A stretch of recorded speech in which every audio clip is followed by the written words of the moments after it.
വലിയ വില കൊടുത്ത് നമ്മൾ കടയിൽ നിന്ന് വാങ്ങിക്കുന്ന കുട്ടികളുടെ പ്രിയപ്പെട്ട മാഷ്മെല്ലോ നമുക്ക് വളരെ കുറഞ്ഞ ചെലവിൽ ഒരു 3-4 ഇൻഗ്രീഡിയൻസ് വെച്ച് എളുപ്പത്തിൽ വീട്ടിലുണ്ടാക്കാവുന്നതേ ഉള്ളൂ. മിക്കവാറും എല്ലാ കുട്ടികളുടെയും പ്രിയപ്പെട്ട ഒരു സംഭവമാണ് മാഷ്മെല്ലോ അല്ലേ. അപ്പോൾ അതെങ്ങനെയാണ് ഉണ്ടാക്കുന്നത് നമുക്ക് നോക്കിയാലോ.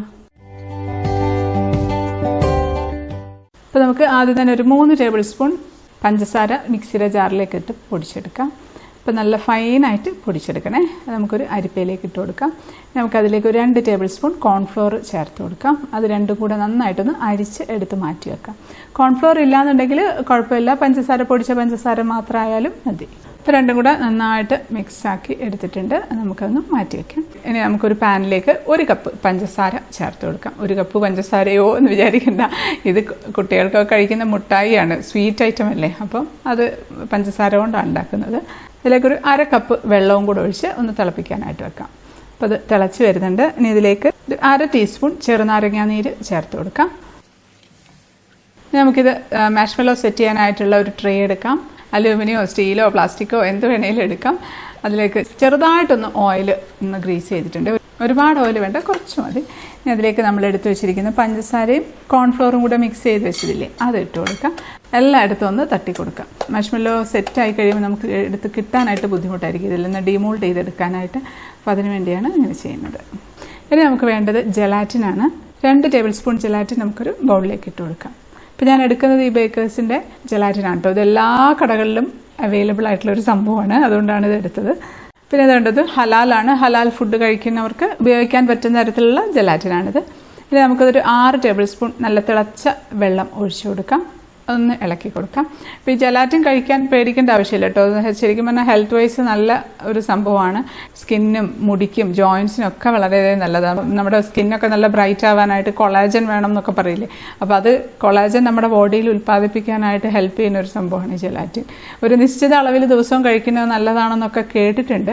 അപ്പോൾ നമ്മുടെ ജെലാറ്റിൻ നന്നായിട്ട് മെൽറ്റായിട്ട് വന്നിട്ടുണ്ട്. അതവിടെ തന്നെ ഇരിക്കട്ടെ, ഒഴിക്കാനായിട്ടില്ല. അപ്പോൾ അത് നന്നായിട്ട് തിളച്ചിട്ടുണ്ട്. ഇത് നമുക്ക് നല്ല കട്ടിയായിട്ട് വരണം. 2 നൂൽ പരുവം എന്നൊക്കെ പറയില്ലേ, ആ ഒരു പരുവായിട്ട് വരണം. അവിടെ ഇരുന്ന് തിളക്കട്ടെ, പെട്ടെന്നായിക്കോളും. ഇടയ്ക്കൊന്ന് നോക്കിയാൽ മതി. ഇത് നമുക്ക് പാകമായോ നോക്കാനായിട്ടേ ഒരു ബൗളിൽ കുറച്ച് വെള്ളം എടുത്ത് അതിലേക്ക് നമുക്കെടുത്ത് ഒഴിച്ചു കൊടുക്കാം. ഇപ്പോൾ ഇതിങ്ങനെ ഉരുണ്ട് വരുന്നുണ്ടെന്നുണ്ടെങ്കിൽ അതാണ് കേട്ടോ പാകം. വെള്ളത്തിനകത്ത് കിടന്ന് ഉരുണ്ട് വരണം. ഇപ്പോൾ കുറച്ചൊന്ന് ടൈറ്റ് ആയിട്ടുണ്ട്, പക്ഷെ നമ്മൾ എടുക്കുന്ന സമയത്ത് കണ്ടില്ലേ കൈ കൂടെ അങ്ങ് ഊർന്നങ്ങ് പോകുന്നുണ്ട്. ഇതല്ല, ഒന്നുകൂടെ ഒന്ന് ടൈറ്റായിട്ട് വരണം. പെട്ടെന്നാവും, ഒരുപാട് സമയം വെച്ച് അങ്ങ് കരിഞ്ഞു പോകരുത്. ഇടയ്ക്കിടയ്ക്ക് ഒന്ന് നോക്കി കൊടുക്കണം. തീ കുറച്ച് വെച്ച് കൊടുക്കാം കേട്ടോ, കൂട്ടി വെച്ചാൽ കരിഞ്ഞു പോകും, പഞ്ചസാരയല്ലേ. ഒരു 2-3 മിനിറ്റ് കഴിയുമ്പോഴത്തേക്കും ഒന്നുകൂടെ നമുക്ക് വെള്ളത്തിലിട്ട് നോക്കാം.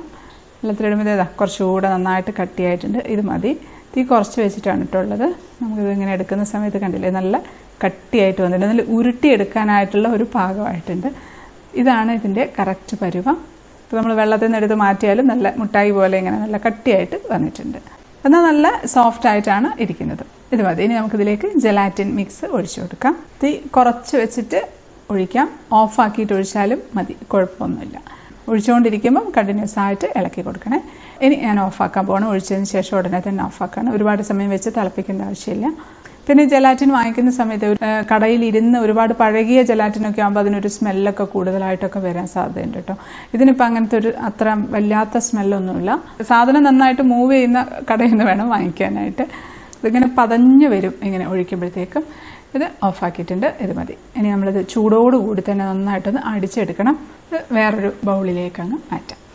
നമുക്ക് ബീറ്റർ ഉണ്ടെങ്കിൽ ബീറ്റർ വെച്ച് നന്നായിട്ടങ്ങ് അടിച്ചെടുക്കണം. ഇത് വിസ്ക് വെച്ച് അടിക്കുന്നതിന് പ്രശ്നമൊന്നുമില്ല, പക്ഷേ ഇച്ചിരി നല്ല മെനക്കെടണം, എങ്കിൽ മാത്രമേ അത് അടിച്ചെടുക്കാനായിട്ട് പറ്റുള്ളൂ. കണ്ടിന്യൂസ് ആയിട്ട് ഹൈ സ്പീഡിലങ്ങ് ഇളക്കി കൊടുക്കണം. ഇത് തണുക്കാനായിട്ട് വെയിറ്റ് ചെയ്യുകയും ചെയ്യരുത്. നല്ല ചൂടോടുകൂടി തന്നെ അടിച്ചു കൊടുക്കാം. ആദ്യം ലോ സ്പീഡിലിട്ട് പിന്നെ ഹൈ സ്പീഡിലേക്കാക്കി അങ്ങ് അടിച്ചാൽ മതി. ഇപ്പോൾ ഞാൻ സ്പീഡ് കൂട്ടിയിട്ടുണ്ട്. 1 മിനിറ്റ് കഴിയുമ്പോഴത്തേക്കും സ്പീഡ് കൂട്ടാം. ഇനി ഇത് അടുത്ത 3rd സ്പീഡിലേക്ക് ആക്കിയിട്ടുണ്ട്. ഇനി ഈ 3rd സ്പീഡിലിട്ട് നമുക്ക് നന്നായിട്ടൊന്ന് അടിച്ചെടുക്കാം. നല്ല വൈറ്റ് കളറിൽ വരണം. നമ്മൾ ക്രീമൊക്കെ അടിക്കുമ്പോൾ നല്ല വൈറ്റ് കളറിൽ ഇങ്ങനെ പതഞ്ഞ് വരില്ലേ, അതുപോലെ ആയി വരണം. ഇപ്പം കളറ് മാറി വരുന്നുണ്ട്, വെള്ള കളർ ആയി വന്നിട്ടുണ്ട്. ഇത് നല്ല വെള്ള കളറായിട്ട് വരും. ഇതിപ്പം കുറേ കൂടെ വൈറ്റ് കളറായിട്ടുണ്ട്. പക്ഷേ ഇതിങ്ങനെ എടുക്കുന്ന സമയത്ത് കുറച്ചൊന്ന് ലൂസായിട്ട് വെള്ളം പോലെയാണ് ഒഴുകുന്നത്. ഇങ്ങനെയല്ല വേണ്ടത്, ഒരു റിബൺ കൺസിസ്റ്റൻസിയാണ് വേണ്ടത്. ഒന്നുകൂടെ അടിച്ചു കൊടുക്കുക. നമ്മളിത് അടിക്കുന്ന സമയത്ത് അവസാനം ടൈറ്റ് ആകുമ്പോഴത്തേക്കും പിന്നെ നമുക്ക് അടിക്കാൻ ബുദ്ധിമുട്ടായിരിക്കും. ബീറ്റർ ഇങ്ങനെ കുടുങ്ങുന്ന പോലെ തോന്നും, അത്രയും ടൈറ്റായിട്ട്. ആ ഒരു പരുവത്തിന് നിർത്തിയാൽ മതി. എന്നിട്ട് നമ്മളിതിങ്ങനെ ബ്ലേഡ് എടുക്കുന്ന സമയത്ത് അതിൽ കൂടെ ഇങ്ങനെ റിബൺ പോലെ ഇങ്ങനെ വീഴും. ഇതാണ് കേട്ടോ കറക്റ്റ് പരുവം. ഇനി നമുക്കിതിലേക്ക് ഒരു 1/2 ടീസ്പൂൺ വാനില എസൻസ് ചേർത്ത് കൊടുക്കുന്നുണ്ട്. ഇത് കളറില്ലാത്തതാണ് കേട്ടോ, കളറുള്ളതായാലും മതി. അതോടെ ചേർത്ത് ഒന്ന് അടിച്ചെടുക്കാം. ഒരുപാട് സമയം വേണ്ട, ജസ്റ്റ് ഒന്ന് മിക്സ് ആയാൽ മതി. ഇത് മതി. ഇതോടനെ തന്നെ നമുക്ക് സെറ്റ് ചെയ്യേണ്ട ട്രേയിലേക്ക് ഒഴിച്ചു കൊടുക്കാം. പകുതി മാത്രം ഒഴിക്കുകയാണ്, ബാക്കി പകുതി നമുക്ക് ഫ്ലേവർ ചേർത്തിട്ട് ഒഴിക്കാം. അത് എന്നിട്ട് സൈഡിലേക്കൊക്കെ ഒന്ന് തിരിച്ച് എല്ലായിടത്തോട്ടും ഒന്ന് ഒരേപോലെ ആക്കി കൊടുക്കാം. തണുത്ത് പോരുത് കേട്ടോ, തണുത്ത് പോയാൽ നീങ്ങാനായിട്ട് ഇച്ചിരി ബുദ്ധിമുട്ടായിരിക്കും. നമുക്ക് വേണമെങ്കിൽ സ്പൂണിൻ്റെ ബാക്കിൽ ശകലം എണ്ണ ഒന്ന് തേച്ച് കൊടുത്തൊന്ന് ഷേപ്പാക്കി എടുക്കാം. ഇനി ബാക്കി ഇതിലേക്ക് നമ്മൾ ചേർക്കുന്നത് സ്ട്രോബെറിയുടെ മിക്സാണ് കേട്ടോ. നല്ല ടേസ്റ്റാണ് ഈ സ്ട്രോബെറിയുടെ മിക്സ് ചേർത്തിട്ട് ഉണ്ടാക്കുന്ന സമയത്ത്. സാധാരണ നമ്മൾ എല്ലാവരും ചെയ്യുന്ന കളറ് ചേർക്കില്ലേ, കടയിൽ നിന്നൊക്കെ വാങ്ങിക്കുന്ന സമയത്ത് അതിന് പ്രത്യേകിച്ചൊരു ഫ്ലേവറൊന്നും ഉണ്ടാവില്ല. പക്ഷേ ഇത് ചേർത്തുണ്ടാക്കുന്ന സമയത്ത് നല്ല ടേസ്റ്റിയാണ്. അത് അധികമായി പോകാനും പാടില്ല. ഈ ഒരളവിലെടുക്കുമ്പോൾ പകുതി ആദ്യം വൈറ്റ് മാറ്റി ബാക്കി പകുതിയിലേക്ക് 3 ഡ്രോപ്പ് മാത്രമാണ് ചേർത്ത് കൊടുക്കേണ്ടത്. എന്നിട്ട് പെട്ടെന്ന് ഒന്ന് മിക്സാക്കി എടുക്കാം. ചെറിയ ചൂടുണ്ട്, തണുത്ത് കഴിയുമ്പോൾ കട്ടിയായി പോകും, അതുകൊണ്ട് പെട്ടെന്ന് ചെയ്യണം. അതാണ് ഇതിൻ്റെ ഒരു പ്രത്യേകത. അത് മതി. സ്പാച്ചില വെച്ച് ഒന്നും കൂടെ ഒന്ന് മിക്സ് ആക്കുന്നുണ്ട്. നമുക്കിതിൻ്റെ മുകളിലേക്ക് അങ്ങ് ഒഴിച്ചു കൊടുക്കാം. ഒഴിക്കുന്ന സമയത്ത് ഇതുപോലെ അങ്ങ് നീക്കി അങ്ങ് ഒഴിച്ചാൽ മതി. കൂടുതൽ കളർ വേണമെന്നുണ്ടെങ്കിൽ 1 ഡ്രോപ്പ് പിങ്ക് ഫുഡ് കളർ ചേർത്ത് കൊടുക്കാം. പിന്നെ ഇത് സ്ട്രോബെറിയുടെ മിക്സ് മാത്രമല്ല, പിസ്താഷ്യോൻ്റെ മിക്സ് ഉണ്ട്, പച്ച കളറിൽ ആയിരിക്കും ഉണ്ടാവുക, അത് വേണേൽ ചേർക്കാം. ഏത് ഫ്ലേവറാണ് ഇഷ്ടമെന്ന് വെച്ചാൽ അതിനനുസരിച്ച് ചേർക്കാം. ബദാം മിക്സ് ഉണ്ട്, യെല്ലോ കളറിലുള്ളത്. അപ്പം അങ്ങനെ ഇഷ്ടമുള്ള ഫ്ലേവറിൽ നമുക്കിത് ചെയ്തെടുക്കാം. പക്ഷെ സാധാരണ എപ്പോഴും എല്ലായിടത്തും കാണുന്നത് പിങ്ക് കളറിലുള്ള മാഷ്മെല്ലോ അല്ലേ, അതുകൊണ്ടാണ് ഞാൻ പിങ്ക് തന്നെ ചെയ്തത്. നമുക്കിതിൻ്റെ ബബിൾസൊക്കെ ഉണ്ടാവും, ഒന്ന് ജസ്റ്റ് ഒന്ന് കുത്തി കൊടുക്കാം കേട്ടോ. ഇടയ്ക്കൊക്കെ ഹോൾസ് ഉണ്ടാവും, കുഴപ്പമൊന്നുമില്ല. അങ്ങനെ മുകളിൽ കാണുന്നതൊന്ന് കുത്തി കൊടുക്കാം. അതവിടെ ഇരിക്കട്ടെ. ഒരു 4-5 മണിക്കൂർ നന്നായിട്ടൊന്ന് തണുക്കുമ്പോഴത്തേക്കും സെറ്റായിട്ട് വരും. ഫ്രിഡ്ജിലൊന്നും വെക്കേണ്ട, പുറത്ത് തന്നെ വെച്ചിരുന്നാൽ മതി.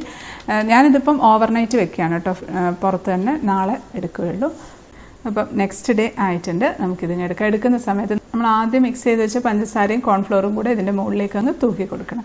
എന്നുവെച്ചാൽ ഇതിങ്ങനെ കയ്യിലിങ്ങനെ പറ്റുന്ന പോലെ ഉണ്ടാവും ആ ഒരു കൺസിസ്റ്റൻസി. പക്ഷെ നമ്മൾ മുറിച്ചെടുത്ത് വെച്ച് 2 ദിവസമൊക്കെ കഴിയുമ്പോഴത്തേക്കും അങ്ങനെ ഒട്ടിപ്പിടിക്കുകയൊന്നുമില്ല. പിന്നെ ഇത് എടുക്കുന്ന സമയത്തും നമ്മൾ അടിയിൽ പൊടിയൊക്കെ ഇട്ടിട്ടുണ്ടെന്നുണ്ടെങ്കിലും ഇളകി വരാൻ ഇച്ചിരി ഒരു ബുദ്ധിമുട്ടായിരിക്കും. അപ്പോൾ നമ്മൾ പൊടിയിട്ട് പതുക്കെ അതിൻ്റെ ഉള്ളിൽ നിന്ന് ഇങ്ങനെ വലിച്ച് ഇതിങ്ങനെ റബ്ബർ പോലെ ഇങ്ങനെ വലിഞ്ഞു വരും. കീറിപ്പോകുമൊന്നുമില്ല, പതുക്കെ ഇങ്ങനെ എടുത്തിരുന്നാൽ മതി. ആദ്യം നമ്മൾ പൊടിച്ചു വെച്ച പൊടി ഈ ഒരു ആവശ്യത്തിന് വേണ്ടി ഇട്ടതാണ് കേട്ടോ. വെറും പഞ്ചസാര പൊടിച്ചത് മാത്രമായാലും മതി, കുഴപ്പമൊന്നുമില്ല. പക്ഷെ നമ്മൾ ട്രെയിലേക്ക് ചൂടോട് കൂടിയല്ലേ ഒഴിക്കുന്നത്, അപ്പോൾ പഞ്ചസാര മെൽറ്റായി പോകാൻ സാധ്യതയുണ്ട്. അതുകൊണ്ടാണ് നമ്മൾ കോൺഫ്ലോറും കൂടെ മിക്സ് ചെയ്തിട്ട് ചേർത്തിട്ടുള്ളത്. അപ്പോൾ അതങ്ങ് എടുത്തിട്ടുണ്ട്. ഇനി നമുക്കിതിൻ്റെ മുകളിലേക്കും കുറച്ചുകൂടെ പൊടിയിട്ട് കൊടുക്കാം. നമുക്ക് കട്ട് ചെയ്തെടുക്കാം. ആ കട്ട് ചെയ്യുന്ന സമയത്ത് കത്തിയിലും കുറച്ച് പഞ്ചസാര പൊടിയാക്കി കട്ട് ചെയ്തെടുക്കാം. കട്ട് ചെയ്ത് ഇങ്ങനെ വലിച്ചിങ്ങ് എടുത്തിരുന്നാൽ മതി. കട്ട് ചെയ്ത് ആ പോർഷനും കുറച്ച് പൊടിയിട്ട് ഒന്ന് റോൾ ചെയ്തിട്ട് അവിടെ മാറ്റി വയ്ക്കാം. ഇത് നമുക്ക് പൊടിയൊക്കെ പിന്നെ തട്ടിക്കളയാം കേട്ടോ, പിന്നെ പ്രശ്നമൊന്നുമില്ല. അത് കട്ട് ചെയ്തെടുക്കുന്ന ഒരു പ്രോസസ്സിലുള്ള കാര്യമാണ്. ശരിക്കും വളരെ കുറഞ്ഞ ചിലവ്. ജലാറ്റിനൊന്നും വലിയ വിലയൊന്നുമില്ല, പഞ്ചസാരയെ മാത്രമേ ഉള്ളൂ. വേറെ ഒന്നും ചേർത്തില്ലെങ്കിലും കുഴപ്പമൊന്നുമില്ല. നമ്മൾ എക്സ്ട്രാ അഡീഷണൽ ആയിട്ട് കോൺഫ്ലോറും നാരങ്ങ നീരും മിക്സും ഒക്കെ ചേർത്തുന്നേ ഉള്ളൂ. ഇത് വെറും പഞ്ചസാരയും ജലാറ്റിനും മാത്രമായാലും മതി. പക്ഷെ നല്ലൊരു ഫ്ലേവറൊക്കെ കിട്ടണമെന്നുണ്ടെങ്കിലാണ് ഇതൊക്കെ ആഡ് ചെയ്യുന്നത്. കടയിൽ നിന്നൊക്കെ വാങ്ങിക്കുന്നത് ശരിക്കും പറഞ്ഞാൽ കഴിക്കാൻ ഒരു ടേസ്റ്റും ഉണ്ടാവാറില്ല. പലപ്പോഴും ഞാൻ കഴിച്ചിട്ട് എനിക്ക് ഒട്ടും ഇഷ്ടപ്പെട്ടിട്ടില്ല. പക്ഷേ ഇത് അടിപൊളി ടേസ്റ്റാണ് കേട്ടോ. നമുക്ക് തിരിച്ച് വെച്ച് സ്ക്വയർ പീസസ് ആക്കി കട്ട് ചെയ്തെടുക്കാം. ഇതുപോലെ ഒരുമിച്ച് കട്ട് ചെയ്യുന്നതിലും എളുപ്പം ഒന്നുകിൽ 2 വെച്ച് അല്ലെങ്കിൽ ഓരോന്ന് വീതം കട്ട് ചെയ്യുമ്പോഴാട്ടോ പെട്ടെന്ന് നമുക്ക് മുറിച്ചെടുക്കാൻ പറ്റും. അപ്പോൾ ഇതെല്ലാം കട്ട് ചെയ്ത് എടുത്തിട്ടുണ്ട്. ഇനി ഇതിലേക്ക് കുറച്ചുകൂടെ ആ പൊടി തന്നെ ഇട്ട് മൊത്തത്തിൽ അങ്ങ് പൊടിയിട്ട് അങ്ങ് ഒന്ന് റോൾ ചെയ്തെടുക്കാം. ഇത് മതി. ഇനി നമുക്കിതിൻ്റെ മുകളിലുള്ള പൊടിയൊക്കെ അങ്ങ് തട്ടിക്കൊടുത്തങ്ങ് എടുത്ത് വയ്ക്കാം. അതിൻ്റെ മുകളിൽ കിടക്കുന്ന എക്സ്ട്രാ ഉള്ള പൊടികൾ മുഴുവൻ അങ്ങ് തട്ടിയിട്ട് ഇട്ട് കൊടുത്താൽ മതി. നല്ലൊരു മണമാട്ടോ. ആ സ്ട്രോബെറിയുടെ മിക്സ് ചേർത്തുകൊണ്ട് ഒരു പ്രത്യേക സ്മെല്ലാണ് ആ സ്ട്രോബെറിയുടെ. ഇപ്പോൾ തട്ടിയിട്ട് നമുക്കിതുപോലെ എയർ ടൈറ്റ് ആയിട്ടുള്ള കണ്ടെയ്നറിലേക്കിട്ട് സൂക്ഷിച്ച് വെക്കാം. ഫ്രിഡ്ജിൽ വെക്കേണ്ട ആവശ്യമൊന്നുമില്ല, പുറത്ത് തന്നെ വെച്ചിരുന്നാൽ മതി, ഒന്നും ആവില്ല. ഇതിപ്പോൾ നാളെ മറ്റന്നാളൊക്കെ ആകുമ്പോഴത്തേക്കാണ് ഇതിൻ്റെ കറക്റ്റായിട്ടുള്ള ഒരു ടെക്സ്ചർ വരിക. ഇപ്പം നമ്മൾ കഴിക്കുമ്പോൾ ഇച്ചിരി ഒരു വലിച്ചിലുണ്ടോ എന്നോ സംശയമൊന്നും. പക്ഷേ നല്ല ടേസ്റ്റ് ആട്ടോ, ഇപ്പോഴും കഴിക്കാൻ നല്ല ടേസ്റ്റ് തന്നെയാണ്. പക്ഷേ 2 ദിവസം കഴിയുമ്പോഴത്തേക്കും അത് നല്ലൊരു കുറച്ചും കൂടെ ഒന്ന് ഫേമായിട്ട് ഭയങ്കര സോഫ്റ്റ് ആയിട്ടുള്ള ഒരു പ്രത്യേക ഒരു ടെക്സ്ചറായിട്ട് വരും. ഇപ്പം ഞാൻ ഫോട്ടോ എടുക്കാൻ വേണ്ടി എല്ലാം എടുത്ത് വെച്ചതാണ്. ഇതാരാ ഇരിക്കണേ നോക്കിയേ, നമ്മുടെ കുട്ടാപ്പി പ്രിയപ്പെട്ട മാഷ്മെല്ലോ ആണ്. അപ്പോൾ പിന്നെ കഴിക്കാൻ വരില്ലേ, ആൾ മണം അടിച്ചിട്ട് വന്നതാണെന്ന് തോന്നുന്നു. ഇതിപ്പോൾ ഇങ്ങനെ കയ്യിൽ പറ്റുന്നൊന്നുമില്ല കേട്ടോ, നല്ല സോഫ്റ്റ് ആയിട്ടാണുള്ളത്. നമുക്കൊന്ന് കഴിച്ച് നോക്കാം. കഴിക്കട്ടെ.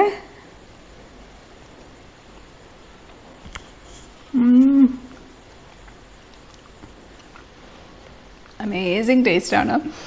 മസ്റ്റായിട്ട് ട്രൈ ചെയ്ത് നോക്കണം. അടിപൊളി ടേസ്റ്റാണ്. കുട്ടികൾക്കൊക്കെ തീർച്ചയായിട്ടും ഇഷ്ടപ്പെടും. കടയിൽ നിന്ന് വാങ്ങിക്കുന്ന പോലെയേ അല്ല കേട്ടോ. അതിനെ കഴിഞ്ഞൊക്കെ നല്ല ടേസ്റ്റി ആയിട്ടുള്ള ഒരു മാഷ്മെല്ലോ ആണ്.